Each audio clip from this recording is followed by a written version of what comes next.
Well, Colorado has a unique tie to World War II history through the 10th Mountain Division. The specialized alpine team trained at the former Camp Hale in the mountains north of Leadville. A proposal to preserve that area now calls on President Biden to designate it as a national monument. Our Bill Folsom spoke with a retired 10th Mountain Division soldier who is now 100 years old. This is the unique location and what remains of Camp Hale near the Continental Divide. It is currently on the National Register of Historic Places. The push is to make this a national monument. Oh my God, man, you've got to protect this place. The beauty of this setting is vivid on a Colorado fall day. The location is Camp Hale, where soldiers trained for winter combat. 10th Mountain Division veteran Francis Lovett lived it, training with the Army's 10th Mountain Division. It was 1943. I am now 100.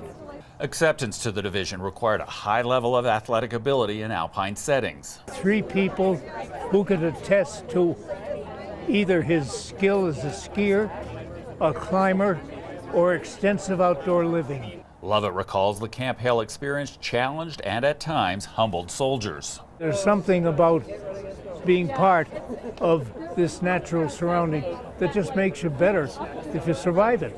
80 years later, recreational climbers work their way up cliffs where the soldiers trained. There are remnants of the gate and other buildings like the assembly hall. History buffs listen as guides point out things like the berms where rifle training happened. There is concern this could all be lost to time. People keep saying, well,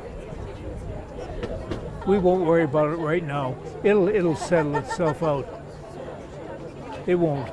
You got to save it. The folks who served here and trained for World War II, we're slowly losing them, and there are not that many left. And it would be so meaningful to be able to permanently protect this landscape while we still have some of those heroes in our midst. We know about D-Day, we know about Normandy, we know all of those pieces, and we elevate those pieces and honor those pieces.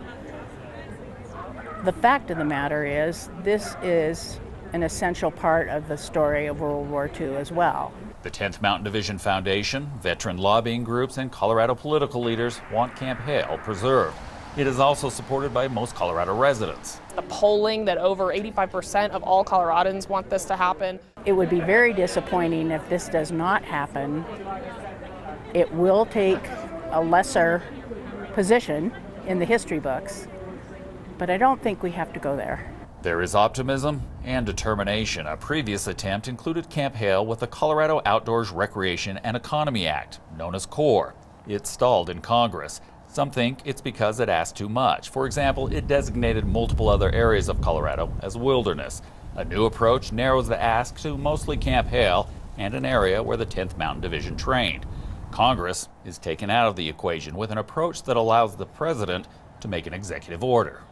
There is a way to protect at least part of this land through unilateral action via the President and the Antiquities Act. We have built solid support and are unified on supporting this mechanism. It works. The message I send to President Biden is pay attention to the petition that comes in, pay attention to your senators' pleadings, pay attention to the little voice I added from somebody who was there, and protect part of your heritage, President Biden, because the little I did has made it possible for you to be where you are. The 10th Mountain Division trained here to serve their country. Now it's up to the current leaders of the country to decide if that service deserves National Monument designation.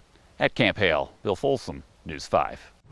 Bill, thank you. By the way, the 10th Mountain Division and Camp Hale are also a big part of the ski industry expanding in Colorado, which of course contributes billions of dollars to our state's economy every year.